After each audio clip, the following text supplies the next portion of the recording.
Una distendida serie de frases escritas el año 1513 por un funcionario apartado del servicio en Florencia se convirtieron en uno de los libros más ardorosamente debatidos, más profundamente inquietantes y más importantes de la civilización occidental. Unos lo consideran una guía para tiranos y dictadores. A Mussolini le encantaba, y los marxistas reconocieron en él a un camarada revolucionario. Para otros, abrió el camino a la tolerancia étnica y religiosa, a los derechos humanos individuales y a las democracias modernas. Sin embargo, ha provocado, justa o injustamente, que el nombre de Maquiavelo haya sobrevivido a través de los siglos, como sinónimo del mal.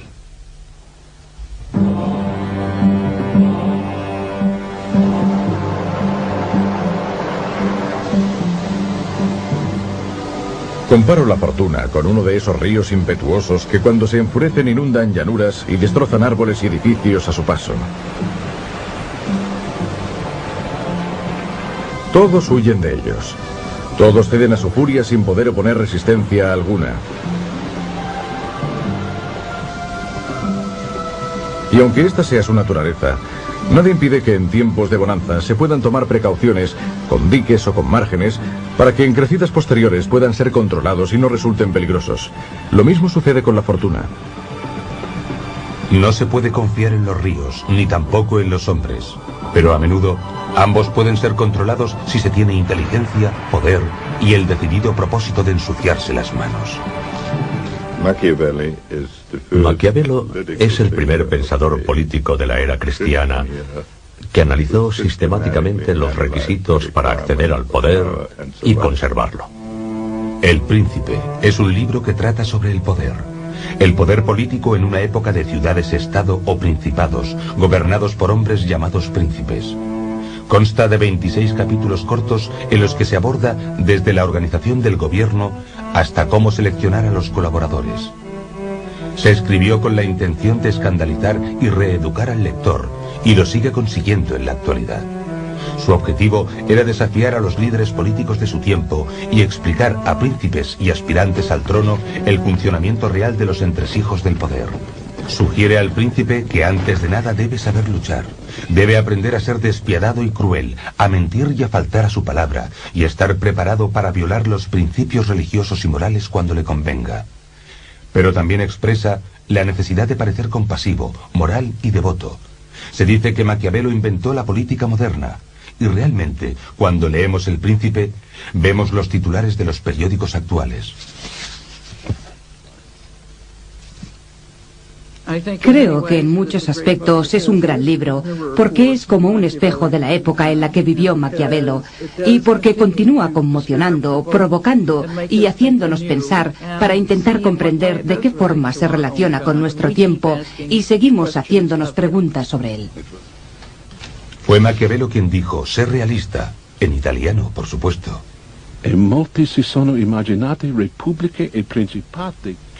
Muchos han imaginado repúblicas y principados que nadie ha visto jamás. Hay tanta distancia entre cómo se vive y cómo se debería vivir, que quien sustituye lo que se hace por lo que se debería hacer, se encuentra en el camino de la autodestrucción. El enfoque de la realidad por parte de Maquiavelo concuerda con su tiempo. Copérnico estudia los cielos y Leonardo disecciona cadáveres. Ambos intentan comprender de qué forma hizo Dios la materia, no a partir de la teoría, sino a través de la observación directa. Del mismo modo que a Leonardo le interesaba el estudio minucioso del mundo natural, en cierto sentido a Maquiavelo le interesaba el estudio minucioso del mundo de la política y de la historia. Pero las disecciones y las autopsias nunca son agradables. Uno de los descubrimientos más terribles que se atribuyen a Maquiavelo es la idea de que el fin justifica los medios. Sin embargo, él no lo expuso exactamente así. Los actos de los hombres, especialmente los de los príncipes, que no se pueden recurrir en ningún tribunal de apelación, se deben juzgar por sus resultados. Para Maquiavelo es evidente que el fin es lo que cuenta. Lo menciona en diferentes ocasiones, y a nosotros nos parece un razonamiento malvado. Hay situaciones en las que cuanto más se amenaza la supervivencia, más pequeño es el margen de elección. A no ser que prefieras ver tu sociedad destruida a perseguir objetivos marginales.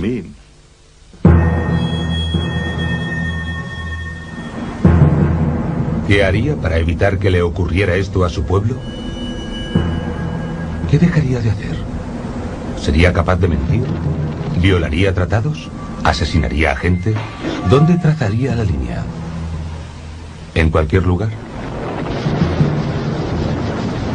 Por otro lado, si estuviera ganando una guerra y el enemigo se encontrara completamente derrotado, ¿hasta qué punto intentaría minimizar el número de bajas de sus hombres? Maquiavelo estaba familiarizado con las ambigüedades morales del poder. Una ciudad del tamaño de Atlanta, Georgia. Era realista. Maquiavelo perseguía lo que algunos eruditos han llamado realismo moral. En primer lugar, intentaba crear algo que no existía hasta ese momento, la nación-estado, en este caso, Italia. Es preciso que nos preguntemos si estamos realmente en una situación desesperada, si nos encontramos realmente ante necesidades tan apremiantes como las que describe Maquiavelo. Creo que en muchas ocasiones se considera que es así y en cambio no lo es. Al igual que los políticos actuales, Maquiavelo justifica los métodos engañosos o crueles como necesarios para el bien general. Pero se centra en la presencia o ausencia de poder. ¿Qué es? ¿Cómo se consigue? ¿Cómo se mantiene? Buenas preguntas en nuestra época, pero espantosas, severas y urgentes en la de Maquiavelo. La religión también parecía un asunto entre familias. Los príncipes de la Iglesia tenían concubinas. Los papas tenían hijos. Lucrecia y César Borgia, hermanos y amantes, también gozaban de riqueza y poder gracias a su señor, el Papa Alejandro VI, quien dio un significado completamente nuevo al término padrino. Italia era un caos de ciudades-estado. Los papas y otros príncipes cambiaban constantemente de alianzas. Asesinatos en la catedral y orgías en el Vaticano eran los escombros de un orden medieval en decadencia. Este es el mundo en el que vivió Nicolás Maquiavelo. La separación entre Iglesia y Estado se convirtió en uno de los temas principales de su obra.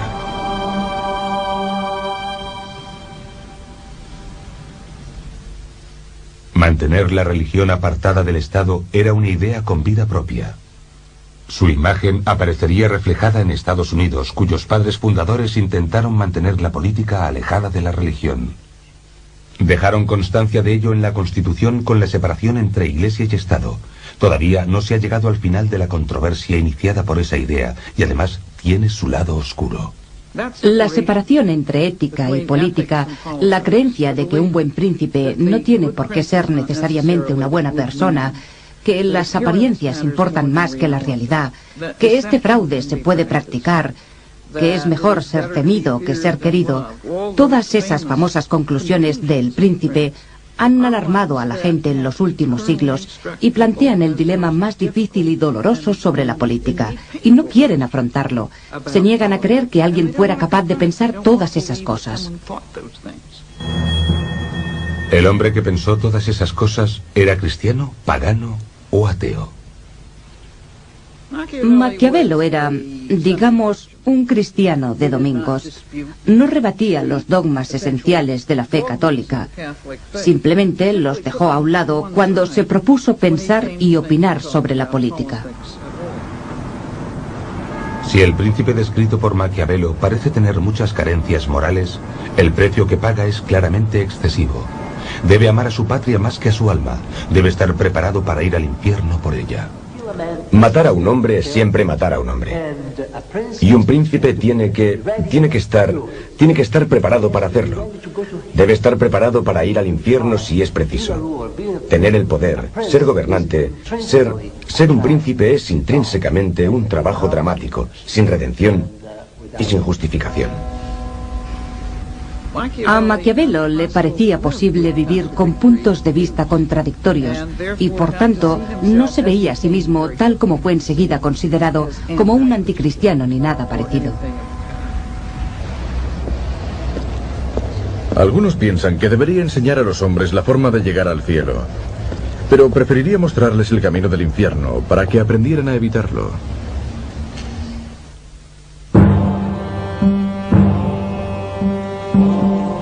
Los Médicis fueron expulsados en 1494, cuando Carlos VIII de Francia tomó Florencia sin oposición mientras avanzaba para conquistar nuevos territorios. Nicolás Maquiavelo tenía 27 años. La ciudad, una república solo de nombre, se convirtió en una república de hecho. Su primer líder fue un monje intransigente, puritano pero muy popular, llamado Savonarola, que denunció la corrupción de la Iglesia. Su nombre está ligado a dos de las hogueras más notables de la historia. En la primera, Savonarola quemó libros y obras de arte. En la segunda, la Iglesia lo quemó a él. El lugar, delante del Palacio Comunal, todavía está marcado en la actualidad. Unas semanas más tarde, Nicolás comenzó a trabajar para el gobierno republicano de Piero Soderini. Maquiavelo trabajó para el comité que se encargaba de la defensa y de los asuntos exteriores. Su tarea era cuidar de las necesidades del ejército y también realizó diversas misiones especiales a cortes extranjeras. Entonces estuvo viajando por toda Italia y conoció a muchos grandes señores y gobernantes, como César Borgia. Borgia es una leyenda de su tiempo por su carácter cruel y depravado. En una ocasión invitó a sus enemigos para negociar la paz y los mató a todos. Esta fue la principal impresión que se formó de Borgia. Su sangre fría y su capacidad para utilizar la violencia, digamos, crudeltà bene usata, que se llevaba a cabo por un objetivo político muy concreto. No era solo para hacer una demostración de poder, sino de un modo mucho más funcional.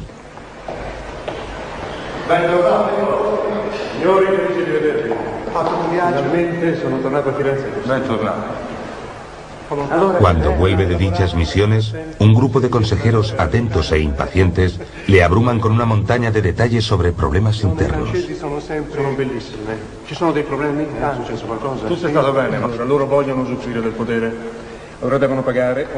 Pero Nicolás tiene cosas más importantes en que pensar. Es un visionario, un patriota italiano convencido de que solo un líder singular y poderoso puede unificar Italia. Y sabe que la independencia requerirá un ejército formado por ciudadanos. Maquiavelo pensaba que los ejércitos de mercenarios que caracterizaban el sistema militar de la Italia renacentista, y de hecho el de buena parte de Europa, eran una terrible equivocación. Los romanos habían tenido milicias civiles y cada estado debía utilizar a sus propios ciudadanos. Solo de esta manera se podía conseguir que los civiles expresaran su compromiso y su genio en defensa de su Estado. Y eso daría muy buenos resultados por lo que respecta a las leyes internas, a las instituciones y también al carácter peculiar de la nación en su conjunto. Maquiavelo vende la idea y en una guerra contra sus vecinos de Pisa, sus soldados civiles se comportan de una forma aceptable. Pero en 1512 se enfrentan a las tropas españolas, mucho más preparadas, en una ciudad llamada Prato. Los mercenarios españoles provocan el pánico en las filas de los milicianos de Maquiavelo y a continuación se desencadena una matanza. Como consecuencia de la derrota, los Médicis volvieron para acabar con la República de Soderini y con la carrera política de Maquiavelo. Según Nicolás, el irreflexivo Soderini podía haber aplastado a los Médicis a su retorno si hubiera sido lo suficientemente despiadado. Para gobernar es preciso tener algo más que proyectos políticos. Con el fin de mantener el poder, un príncipe se ve a menudo obligado a actuar en contra de la buena fe, la caridad, el buen sentido o la religión. Si es posible, no debe desviarse de lo que es correcto, pero si es necesario, debe hacer el mal. El concepto de necesidad, que podía justificar un comportamiento que no era precisamente virtuoso o moral, había sido aceptado, sin embargo, por casi todos los pensadores antiguos. Los críticos de Lincoln en su época pensaban que era un dictador, pensaban que era un tirano, pensaban que no era un demócrata, pensaban que, a pesar de su encanto de hombre rústico y pueblerino, era un egocéntrico que gobernaba en la mayoría de las ocasiones de manera anticonstitucional. En el caso, por ejemplo, de la suspensión del habeas corpus, probablemente fue así. Y este es quizás un magnífico ejemplo del liderazgo de una democracia según Maquiavelo. También hay física en la política. Y tarde o temprano, cada líder descubre por sí mismo las leyes de la relatividad y la incertidumbre, también conocidas como la ley de las consecuencias involuntarias. Si se considera todo como es debido, se encontrará alguna cosa que parecerá virtud, pero que si se sigue traerá consigo la ruina. Y alguna otra que parecerá vicio, pero que si se sigue, procurará seguridad y bienestar.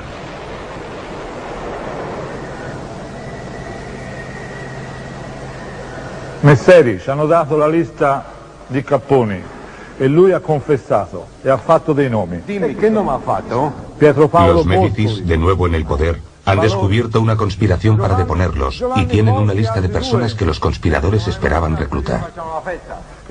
El séptimo nombre de esa lista es Nicolás Maquiavelo. Los traidores nunca llegaron hasta Maquiavelo, no importa. Es sospechoso y los Médicis no necesitan otra excusa para encarcelarle.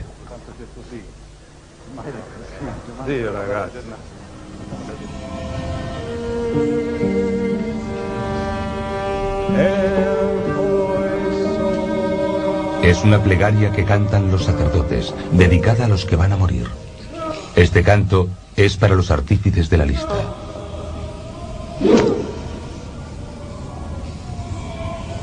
Aquí la cárcel tiene dos funciones, interrogar y ejecutar. El interrogatorio significa tortura, es legal y muy ingenioso. A Nicolás le espera el estrapato, que consistía en atar las manos del prisionero a la espalda, alzarle por las muñecas y dejarle caer parcialmente. Si se le dejaba caer demasiado, se saldrían los hombros de las articulaciones. Obviamente la caída de Nicolás no es tan dura, pero es tortura al fin y al cabo, y aprende a hacer buen uso del dolor. La bondad del amor es algo que el hombre olvida cuando puede sacar un beneficio de ello. Pero el miedo se fortalece con el temor al castigo, que jamás te abandona. La experiencia de los meses anteriores no ha llevado a Nicolás a ver la vida con más romanticismo, pero ha sido muy instructiva. En la primavera de 1513, Juan de Médicis se convierte en el Papa León X. Hay una amnistía general y Maquiavelo es liberado, pero con restricciones. Se le prohíbe abandonar la región de Florencia. Es expulsado del palacio comunal y apartado de la política. Se traslada a una propiedad familiar situada a unos pocos kilómetros de la ciudad. Allí es libre para sumergirse en su propio infierno. Es un adicto privado de su sustancia vital. Solo alguien que haya estado allí puede conocer el dolor. Gary Hart era el presunto príncipe del Partido Demócrata antes de que la fortuna y su indiscreción lo apartaran. En muchos sentidos, es un infierno poseer un talento que no puedes utilizar. Este era el infierno de Maquiavelo, y muy profundo, porque era consciente de su gran inteligencia y sabía que era un visionario. Creo que debió de ser terriblemente duro para él, como lo sería, por ejemplo, para un político de nuestros días que tuviera talento. Y aquí está el elemento crucial. Una dependencia monolítica de su adicción a la participación. Hablando solo a título personal, he intentado desesperadamente y con cierto éxito no ser demasiado dependiente de la política o de la adrenalina de la participación para poder vivir sin ella.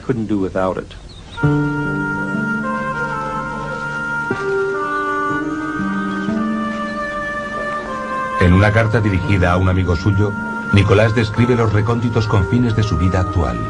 Supervisa el trabajo en su propiedad y mata el tiempo con los lugareños en la posada. Con ellos me hundo en la vulgaridad durante todo el día jugando a las cartas. Estas partidas provocan numerosas disputas con incontables insultos. Y a menudo nos peleamos por un centavo. Metido en estas trifulcas, evito que mi cerebro se enmohezca. En el aspecto personal, Maquiavelo parece muy humano. Es compasivo, ingenioso y mal hablado, a veces incluso obsceno. Está casado, pero se siente atraído por otras mujeres y ellas hacia él. Maquiavelo era un gran tipo.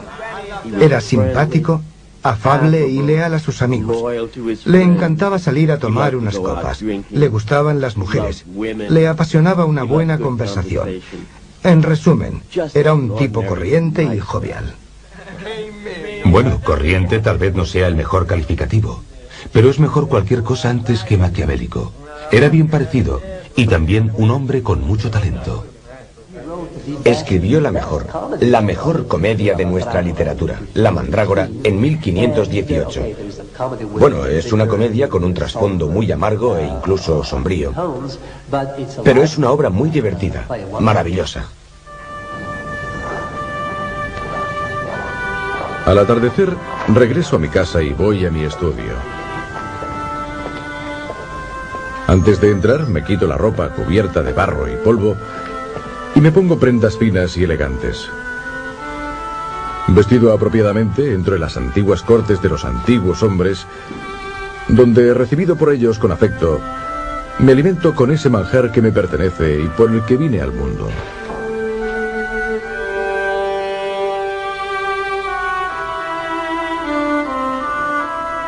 Nicolás comienza a trabajar en lo que llama los discursos sobre la primera década de Tito Livio.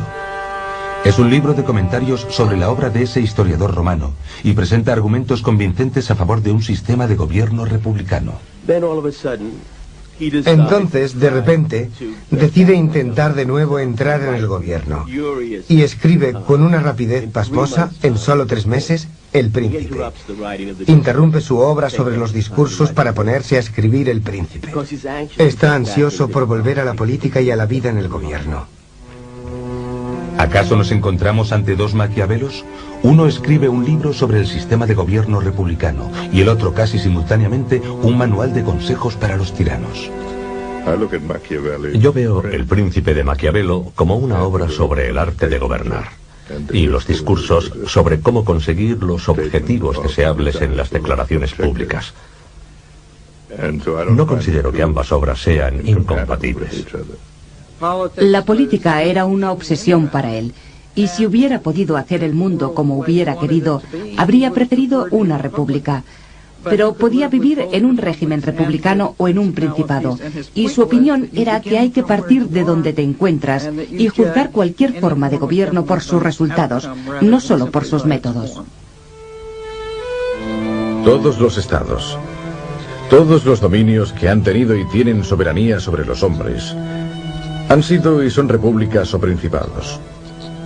Los principados son... Así comienza el trabajo de aplicación práctica más famoso de la historia. Une la pasión de Nicolás por una Italia unida con la realidad del gobierno de los Médicis. Exhorta a los Médicis reinantes a que desempeñen un nuevo papel como fundadores de la nación. Nicolás ofrece el arquetipo de un nuevo tipo de gobernante. Así pues, ¿quién es este príncipe ideal? ¿Cuáles son sus cualidades? A grandes rasgos, debe combinar un carácter fuerte con inteligencia, coraje, habilidad y suerte. Lo que los astronautas llaman el material necesario, además de tener un toque de crueldad. Maquiavelo puso énfasis en 2 grupos de atributos para el príncipe. Uno era muy gráfico. Utilizó la imagen del zorro y del león. El príncipe debe tener la habilidad del zorro para conocer las trampas y la valentía del león para amedrentar al zorro. En momentos muy concretos, a los que él llama la fundación o refundación de un régimen, se necesitará un líder con una inteligencia excepcional, con la inteligencia de un Lincoln, la inteligencia de un Washington o la inteligencia de un Bonaparte. Lo más revolucionario de Maquiavelo es que nos da el carácter, la personalidad del político real. Describe la disciplina interior que debe tener un estratega. Es una disciplina que exige grandes dosis de autocontrol. Por ejemplo, uno no puede deleitarse con la conquista o lanzarse contra el enemigo compulsivamente. Uno tiene que analizar constantemente sus móviles. Uno debe tratar a los demás con tacto, incluso con respeto, en todo momento, para no tener que revelar tus intenciones mientras intentas averiguar sus errores o sus engaños. Por tanto, el resultado es una persona a la que no se puede considerar un caballero cristiano, pero que al menos se comporta casi siempre de un modo correcto. Secretario General. También nos da instrucciones sobre el político como actor. El príncipe cumplirá o no su palabra, se comportará o no de una forma humana, religiosa o compasiva, o como un padre de familia, dependiendo de las circunstancias. Pero es necesario que parezca que tiene esas cualidades. Los hombres en general juzgan más por los ojos que por las manos. A todos nos es dado ver, pero tocar es algo reservado a unos pocos. Todos ven lo que parece ser, pero pocos sienten lo que realmente eres. Así, en un sentido más amplio, el príncipe está representando un papel, que es que parezca ser lo que él sabe que no tiene por qué ser en realidad. Y ha de dar la impresión de que actúa por principios cuando actúa movido por un plan preestablecido, o lo que en el mundo moderno denominamos una estrategia a largo plazo, porque en cierto modo Maquiavelo inventó el concepto de estrategia a largo plazo. Céntrate en temas concretos. Habla de las cosas que importan a la gente. Es la economía, ¿de acuerdo? Ya sabes que nosotros siempre decimos que la velocidad mata, y moriremos en este debate si no somos los primeros en comunicar nuestras respuestas. Bush estaba a la defensiva. Pero lo más importante es que el príncipe de Maquiavelo es un artista de la política. Ve al príncipe como alguien que se toma los asuntos como si fueran un bloque de mármol y les da forma como si se tratara de un escultor. Del bloque de piedra a la forma, del caos al orden, del salvajismo a la civilización. Miguel Ángel y el príncipe de Maquiavelo tienen muchas cosas en común. El problema es que la materia prima del príncipe es la sangre humana. Por eso, el príncipe debe aprender cómo y cuándo ser cruel y estudiar el arte de la guerra. Los principales cimientos de todos los estados consisten en las buenas leyes y las buenas armas. Dado que no puede haber buenas leyes donde hay buenas armas, y que donde hay buenas armas siempre hay buenas leyes, dejaré a un lado la consideración de las leyes y hablaré de las armas. Esta frase es uno de los rompecabezas más maravillosos de la obra de Maquiavelo. Se necesitan buenas armas. Buenas armas son las de un ejército de ciudadanos, no las de un ejército de mercenarios. ¿Cómo se consigue que los ciudadanos sirvan en el ejército? Tienen que pensar que la sociedad persigue sus mismos intereses personales. Así pues, es preciso tener una república para poder formar un ejército de ciudadanos. Se necesitan buenas leyes para tener una república. Está condenado a perder el poder si se encuentra desarmado, porque junto a otros males que le acarrea, le hace más digno de desprecio, lo cual constituye uno de los descréditos ante los cuales un príncipe debe mantenerse resguardado. Porque entre quien está armado y quien está desarmado no hay comparación posible. En este aspecto acierta de pleno. Creo que Maquiavelo es a mi juicio mucho más práctico cuando se piensa más en las relaciones internacionales que en el gobierno de un estado o una ciudad. Las relaciones internacionales difieren de los asuntos internos por una razón, porque no hay ninguna ley entre naciones.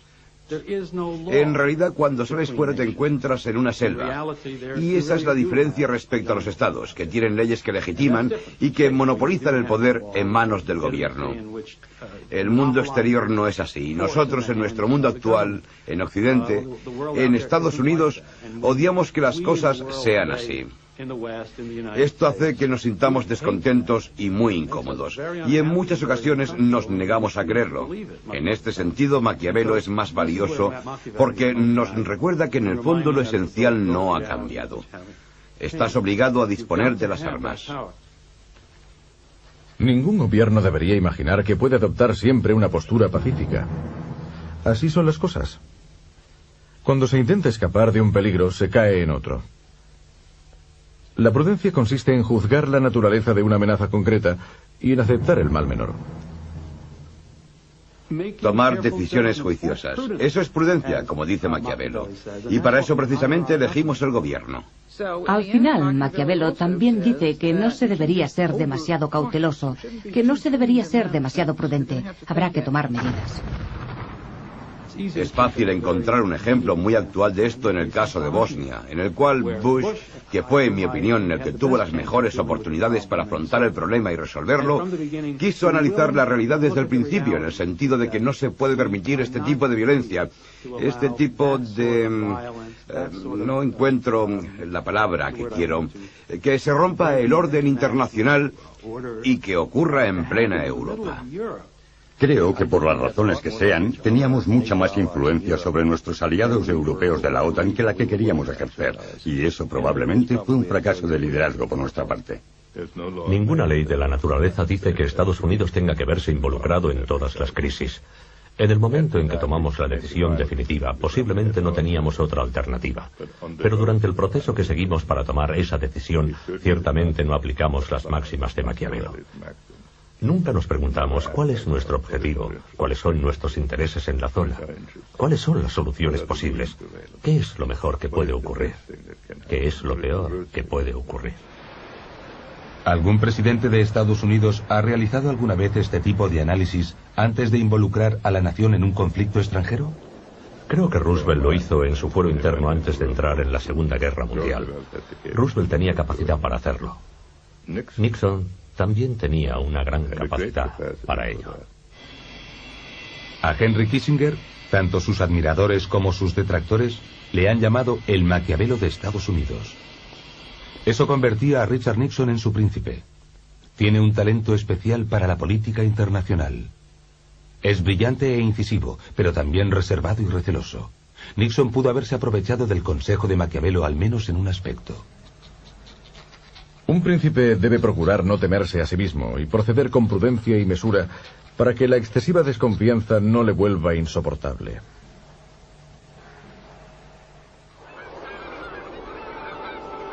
Durante más de un siglo, Estados Unidos ha gozado de la ventaja del aislamiento entre recursos naturales de gran riqueza. Era una excepción entre los demás pueblos, inmune al virus maquiavélico de Europa, la política de la supervivencia. ¿Se ha perdido ya esa inmunidad?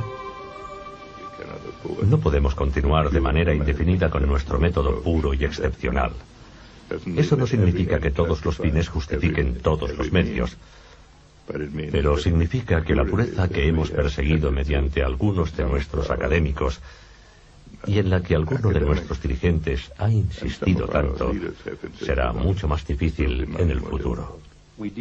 Hemos desestabilizado gobiernos. Hemos intentado asesinar a jefes de Estado extranjeros.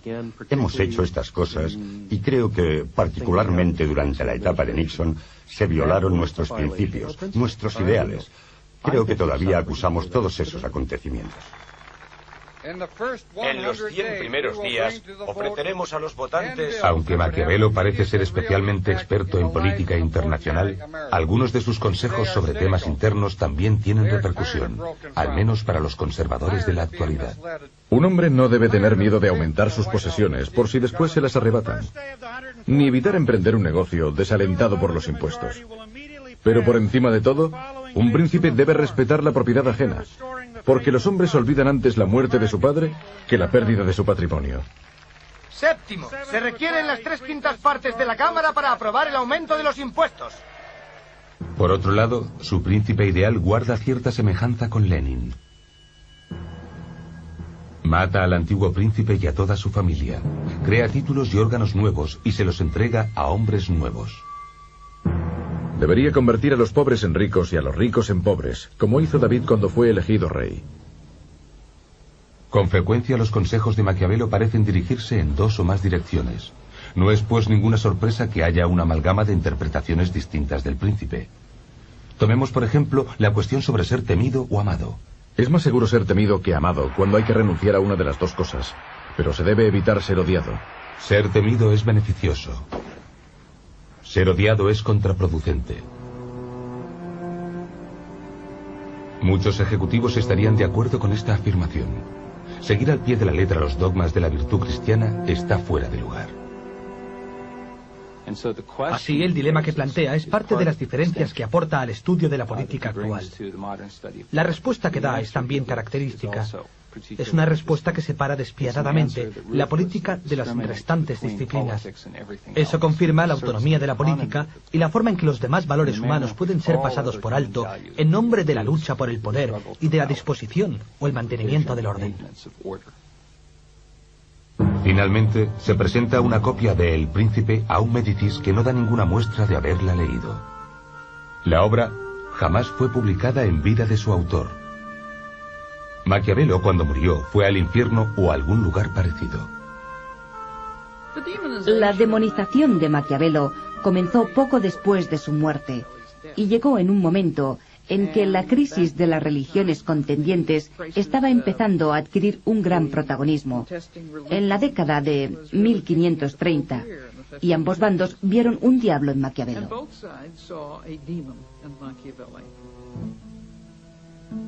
Pobre Nicolás. Ahora no solo es un demonio, sino que los Médicis le atormentan incluso en el infierno. Se dice que sus ideas han inspirado la matanza de 50.000 protestantes franceses en 1572, cuando Catalina de Médicis era reina de Francia.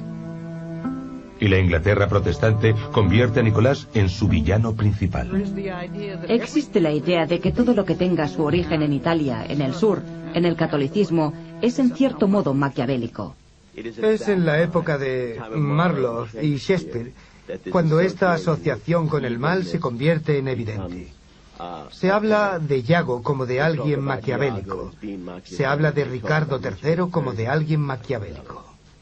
Entonces se produce una especie de rehabilitación que tiene lugar en un periodo de republicanismo clásico, que incluye algunos de los republicanos clásicos ingleses, y la gente comienza a ver a Maquiavelo como republicano.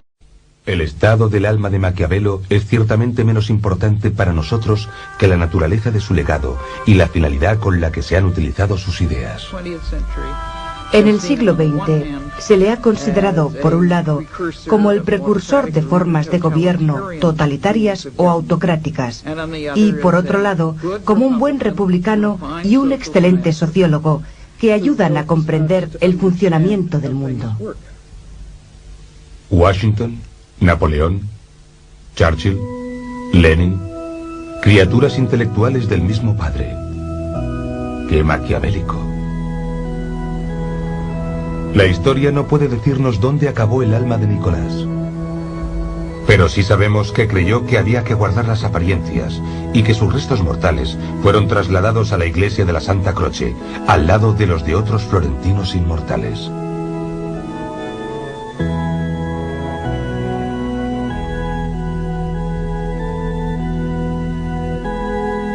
También sabemos que su influencia está lejos de llegar a su fin.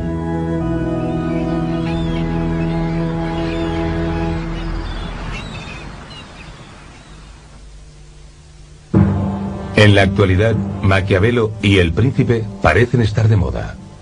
Por ejemplo, un columnista de la revista US News and World Report lo utilizó para criticar al presidente, y ese mismo presidente lo citó en el Washington Post para apoyar su política. Debe considerarse que no hay nada más difícil de conseguir ni nada que suponga un éxito más dudoso o más peligroso de controlar que iniciar un nuevo orden de cosas. El príncipe nuevo tiene enemigos en todos aquellos que se aprovechaban del orden antiguo. Y solo los defensores poco entusiastas... Así pues, Maquiavelo trabaja como consejero en la Casa Blanca a tiempo parcial. Eso es mucho más que una simple metáfora. Si Maquiavelo inventó la política tal como la conocemos nos ha brindado algunos Maquiavelos modernos. Salid y dad la vuelta por consejeros, estrategas, analistas políticos. Quizás no están por encima de unos cuantos trucos sucios, pero solo en aras de una victoria limpia y clara. Si Maquiavelo parece abogar por dos sistemas políticos diferentes, también pueden hacerlo ellos. Hoy en día, Nicolás goza de buena salud. Mientras su antiguo estado pone su nombre a un exquisito vino Chianti, se ha unido a Attila, rey de los hunos, y a las filas de los ejecutivos de las grandes multinacionales, y tiene intereses en unos cuantos valores del mercado. Todos siguen más o menos sus preceptos. Uno de ellos no ha entendido su mensaje en absoluto y aplica una ley de oro que podría haber salido del príncipe si Maquiavelo hubiese pensado en ella. Tal vez todo esto sea el purgatorio de Maquiavelo. El juicio sobre su legado todavía no ha terminado, e incluso sus más fervientes defensores admitirán que tuvo algunos, digamos, deslices. A veces también se equivocó al interpretar la historia. En mi opinión, escrutó la historia para buscar los ejemplos que más le convenían y que le permitieran ilustrar sus teorías en lugar de intentar descubrir primero qué ocurrió realmente. Era digámoslo así, no era un productor de historia, era un consumidor. Creo que su descripción de la naturaleza humana es tan clara que cualquiera estaría de acuerdo con el hecho de que la naturaleza humana es imperfecta. Pero para Maquiavelo es más que imperfecta, nunca está guiada por un móvil correcto, y creo que esto es, de hecho, lo menos realista. Como muchos realistas, pensó que la realidad era evidente por sí misma. Y de hecho, la realidad es lo más difícil de apreciar. Maquiavelo vivió en un momento en que nuevas ideas y nuevas tecnologías estaban cambiando para siempre las realidades del poder y las concepciones de los gobiernos, igual que todos nosotros. Y su consejo de analizar con cuidado los requisitos para conseguir el éxito sin perder el coraje necesario para actuar, hoy nos parece dolorosamente oportuno.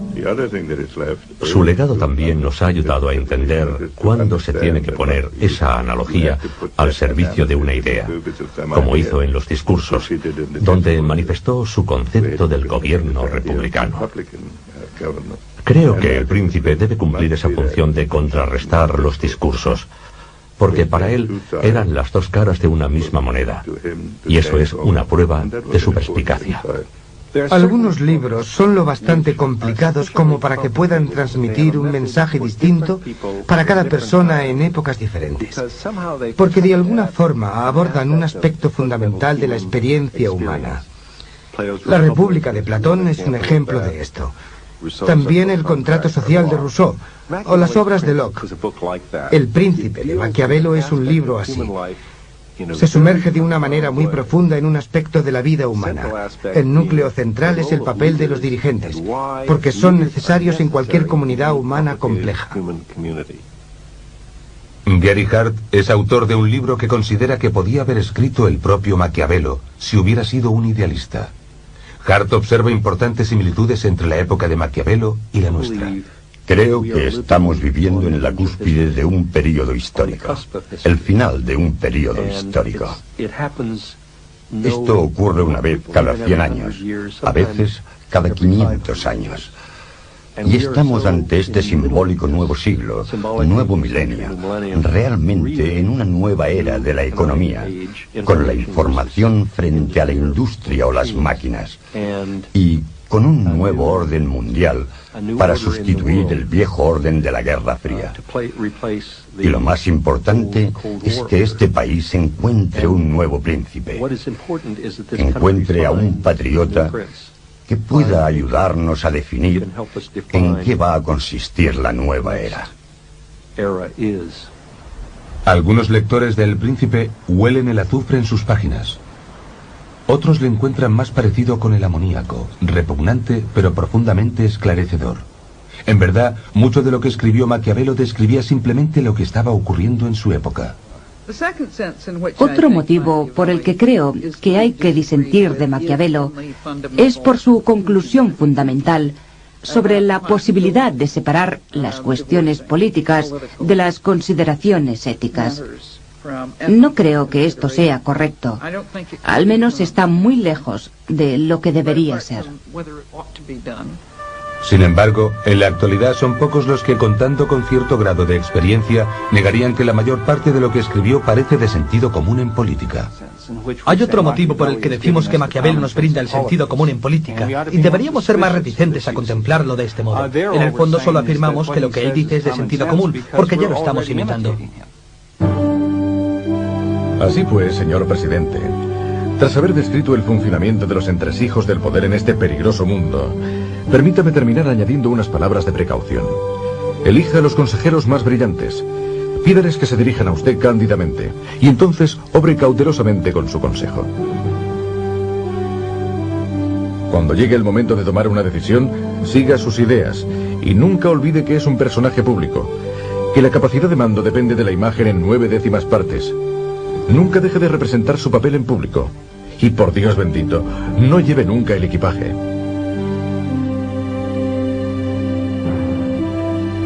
Bienvenido a la cima del Estado y buena suerte.